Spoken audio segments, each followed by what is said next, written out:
हमारे Meerut tax bar से आए हुए हैं और लगभग 60 किलोमीटर ट्रेवल करके आए हुए हैं। आप सबकी समस्याओं को समेटे हुए आए हुए हैं। जोन से सवाल आपने पूछे नहीं हैं वो सारे लेकर आए हुए हैं, सारे के सारे। और इनके पास हो सकता है कि पोर्टल वालों के पास उन समस्याओं का समाधान ना हो, वो सर के पास है। हमारी स्पेशल रिक्वेस्ट पे आए हुए हैं कि नहीं साहब आपने तो जरूर आना इनके साथ, और कोई हमारी सुने ना सुने आप जरूर सुने। तो मैं भाई साहब से आग्रह करूंगा कि आप जरा इस पे प्रकाश डालें। संजय शर्मा जी हैं, और संजय शर्मा जी एक हमारे सिंटेक्स बार में हमारे प्रधान हैं, और ये भी बिल्कुल है। तो और दोनों जो है ना बिल्कुल डेडिकेट होके इन सारी समस्याओं का समाधान के लिए जुटे रहते हैं। इनका आभार है। धन्यवाद सर। आदरणीय मंच, आदरणीय श्री हर्ष शर्मा जी, सदन में उपस्थित वरिष्ठ श्रेष्ठ अधिवक्तागण, नौजवान साथी, मातृशक्ति। सर्वप्रथम मैं जीएसटी ट्रिब्यूनल की स्थापना के लिए नमन जी को और जैन साहब को बधाई देता हूं। इनका ये भगीरथ प्रयास है कि आज ये आपकी समस्याओं को लेके आगे चले हैं। क्योंकि दिल्ली देश का दिल है और दिल्ली से जो बात उठेगी वो दूर दूर तक जाएगी, जिसके लिए ये बधाई के पात्र हैं। मैं 4 पंक्तियां आपको नजर कर रहा हूं, गौर करें। ये मैं टैक्सेशन बार के लिए जो उन्होंने स्थापित की है उसके लिए कह रहा हूं, आपके सहयोग के लिए कह रहा हूं। सारा जहां भी साथ दे तो कुछ और बात है, तू जरा साथ दे तो कुछ और बात है। यूं तो एक पैसे भी चल रहे हैं हम, दूसरा भी साथ दे तो कुछ और बात है। इसमें सभी एडवोकेट भाइयों को सहयोग करना है ना। इन्होंने जो आज ये प्रयास करा है इसे आगे भी निरंतर आप रखें और आपकी समस्याओं का ये समाधान कराएं, इसी की मैं कामना करता हूं। मैं दोस्तों मेरठ को बिलोंग करता हूं, लेक्चर देता हूं, आर्टिकल लिखता हूं, टेक्स्ट ग्रुप में मेरे बहुत आर्टिकल आपको मिलेंगे। मैं कंटिन्यू 2006 से जीएसटी पे वर्क कर रहा हूं। अभी सर ने कुछ बातें बताई, आदर सहित कह रहा हूं, चूंकि मुझे स्पष्ट बोलने की आदत है। आप अपने पोर्टल को हमसे चलवाना चाह रहे हैं। जब से जीएसटी लगा है तब से हमारे टैक्सेशन के एडवोकेट एक अजीब से टेंशन में जी रहे हैं। ये सब लोग बखूबी रूप से समझ रहे हैं, ये पूरे हिंदुस्तान के अंदर का हाल है। मेरा एक विधिक सवाल है यहाँ पर, एक अधिवक्ता होने के नाते। आप सब गौर करें, मेरे भाई बैठे हैं सुप्रीम कोर्ट पर प्रैक्टिस कर रहे हैं। इन्होंने कहा कि पार्टी का रजिस्ट्रेशन होगा, एडवोकेट का रजिस्ट्रेशन होगा। सर हम जीएसटी के किस सेक्शन में पोर्टल को छेड़ सकते हैं? जिस समय आप हमसे अपील भरवाना शुरू कर रहे हैं, हम किस हैसियत से उसको छेड़ेंगे? सोच के देखो आप। इन्होंने सबसे पहले अपनी पिक्चर दिखाई, ऑर्डर का रेफरेंस आया, ऑर्डर की डिटेल आई, हमारा नंबर है 6 नंबर और 7वें नंबर पर ऑथराइजेशन जा रहा है। हम सब लोग जो है पार्टी की अपील फाइल करते हैं, लेकिन बैकडेट से कर रहे हैं, बात मतलब बैकडोर से कर रहे हैं। क्या वो लीगली है? तो मेरा आपसे निवेदन ये है इस विषय में कि हमारा ऐसा मार्गदर्शन करें कि जब हम पोर्टल खोलें तो हम ऑथेंटिक हो। मेरी बात गौर करें, जीएसटी एक्ट में कहीं भी नहीं लिखा कि एडवोकेट जो है पोर्टल पे अपील फाइल कर सकता है।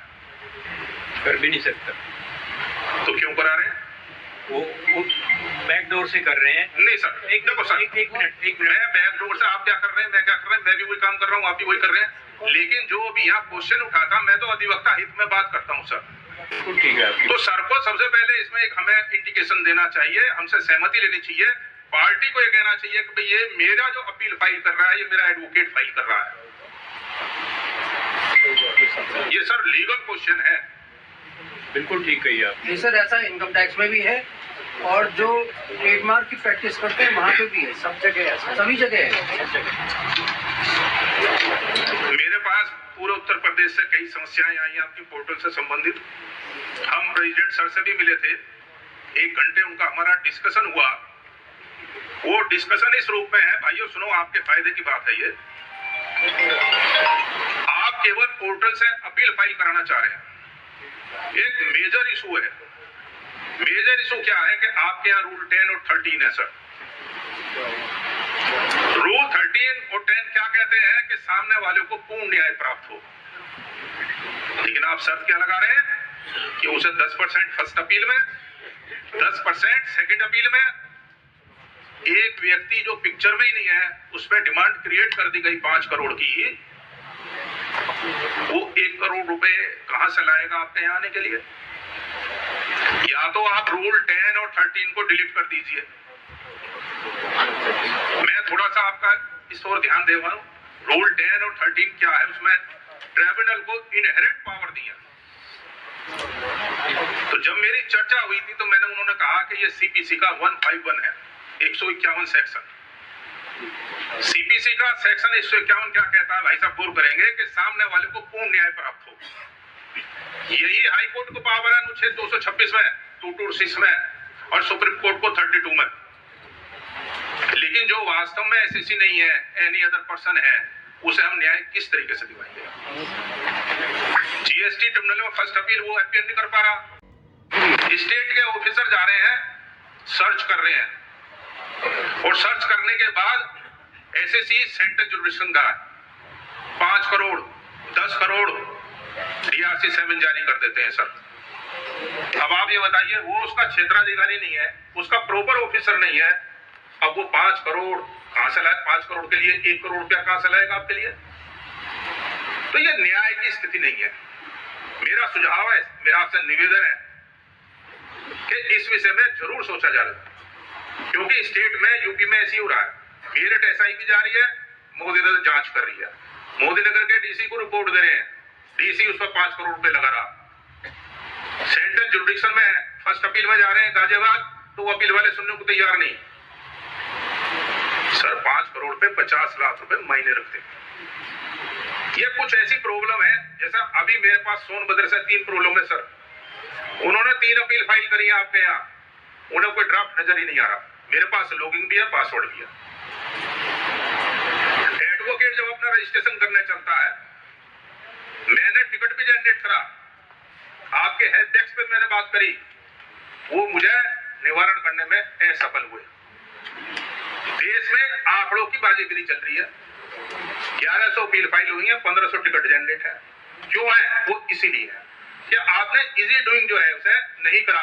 आप क्या कर रहे हैं कि पोर्टल हमारे अनुरूप चले। आप कुछ हमारे विषय में भी सोचो, इजी बनाओ उसे। आपने रूल 23 में कह दिया कि आपको उसका ट्रांसलेशन देना। हिंदुस्तान में 9 स्टेट में हिंदी चलती है, निचले स्तर पे हिंदी पढ़ाई जाती है। हमारे पास जितने भी डीआरसी 7 है सब हिंदी में, हम उसका ट्रांसलेशन कैसे कर देंगे?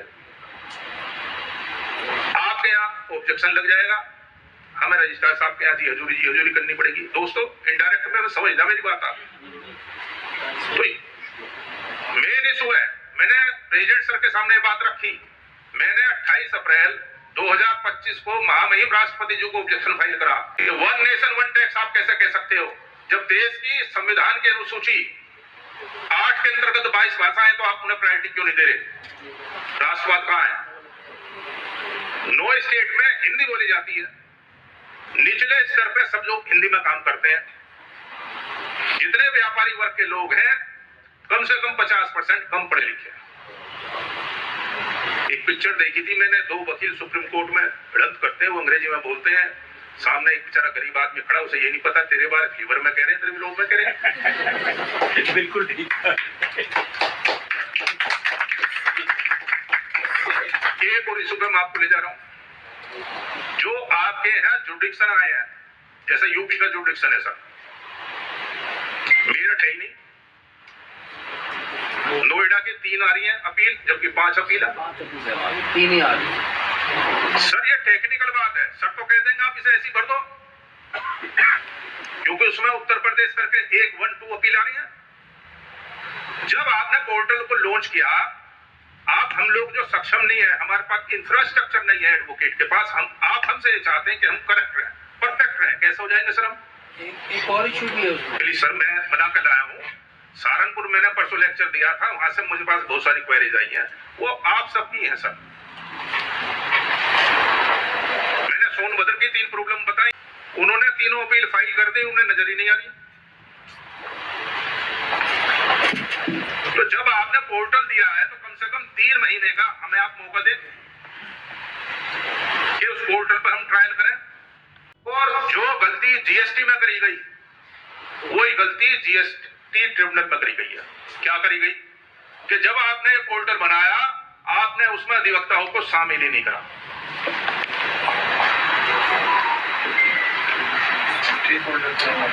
भाई उसमें आप उनके नुमाइंदे तो रखते जो उसमें आपको बात प्रेजेंट करते।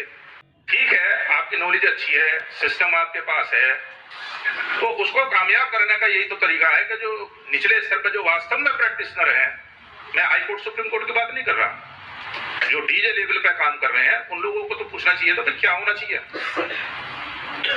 एक सहारनपुर की समस्या है कि जो आपका फीस आ रही है 80,000 पर, आपका कहना है कि 1 लाख का 1% 1,000 रुपए और मिनिमम 5,000 रुपए, उनकी 1,000 रुपए आ रही है। बहुत सारे केसों में क्या हुआ जी, उत्तर प्रदेश की बात बता रहा हूँ, मेरे विकास कोर्ट से भाई साहब ने लिया, जो इनकी प्रॉब्लम थी वो जेन्युइन थी। शुरू में जब वहां पर फर्स्ट अपील हुई, जिस तरह का वहां माहौल बना, और जीएसटी में 90% अपील हमारे यहाँ रिजेक्ट है, और जो जीएसटी ट्रिब्यूनल में 6,82,000 अपील आ रही है, क्योंकि अपीली अधिकारी ने हमारी बात ही नहीं सुनी, केवल एक्सपर्टी एक्सपर्टी एक्सपर्टी।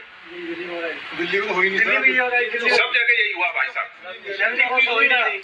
तो ये जो हमारे सवाल हैं उन सवालों को समझना चाहिए, और मेरी आपसे ये भी रिक्वेस्ट है, आप इसका पीरियड बढ़ाइए।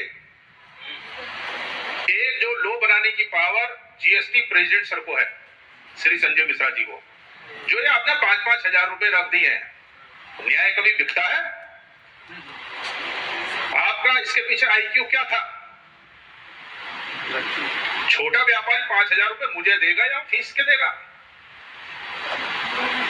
आपने इंटरलोक्टरी एप्लीकेशन रूल 29 में बना दी, आप ये करोगे तो 5,000 रुपए, ये मैं फाइल का इंस्पेक्शन करूंगा तो भी 5,000 रुपए दूंगा रूल 67 में। यानी कि न्याय मुझे खरीदना है, सीपीसी का उल्लंघन है, सिविल प्रोसीजर कोड का। दोस्तों इसका व्यवसायीकरण नहीं होना चाहिए, एक जेन्युइन कोज होना चाहिए। दूसरी चीज सर, मैं आपके माध्यम से कहलवाना चाह रहा हूं, उत्तर प्रदेश एक बहुत विशाल राज्य है, वहां पे आपने 5 ही बेंच रखी है, जबकि ऑलरेडी 18 बेंच काम कर रही है। बड़े शहर metro city, Meerut metro city है सर, 25 लाख की आबादी है मेरठ की।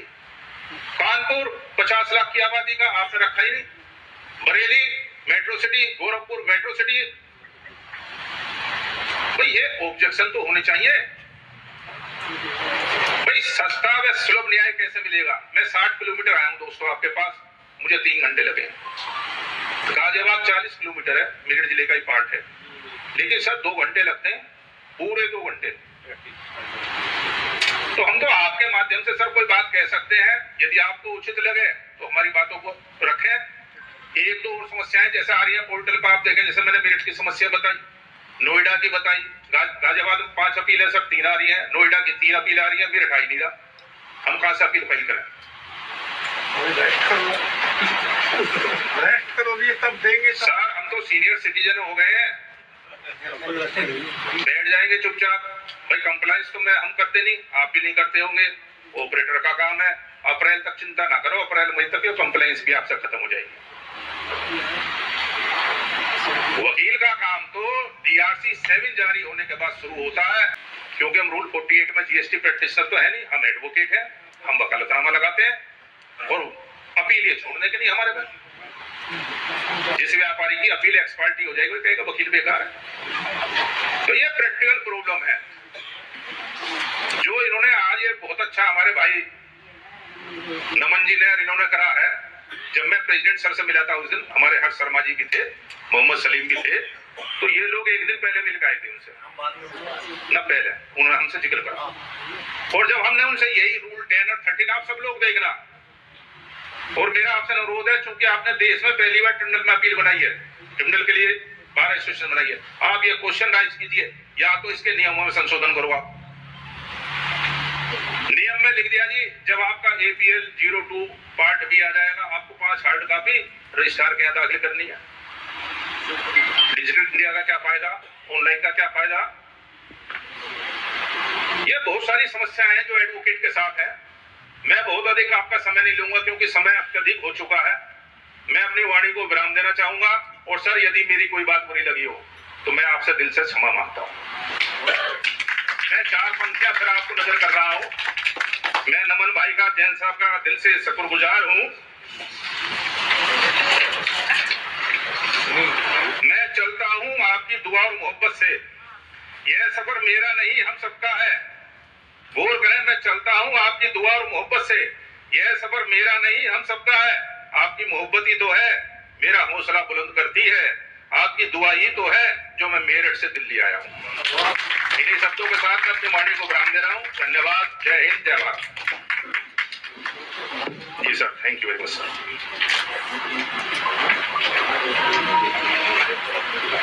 जैसा मैंने आपको पहले ही कहा था कि आपके मन के अंदर जो जो बातें हैं और जो थोड़ी बहुत और रह गई हैं, हमारे संजय शर्मा जी उन सब चीजों को पूरा कर देंगे। आप बिल्कुल भी चिंता मत करो, हमने सारे पुलंदे बना रखे हैं, एक एक करके डिलीवर करेंगे। देखते हैं आगे जो है ना ये मामला कहां तक चलेगा। तो सबसे पहले मैं जो है ना अपने हर्ष शर्मा जी का और संजय शर्मा जी का और भाई साहब का जो है ना दिल से धन्यवाद करता हूं कि इन्होंने अपने इतने व्यस्त समय में और सिर्फ मात्र एक टेलीफोन कॉल के ऊपर हमारी बात को जो है ना एक्सेप्ट किया, समय निकाला और हमारे सबकी मन की बात को डिपार्टमेंट के सामने, अपीलेट ट्रिब्यूनल के सामने रखा।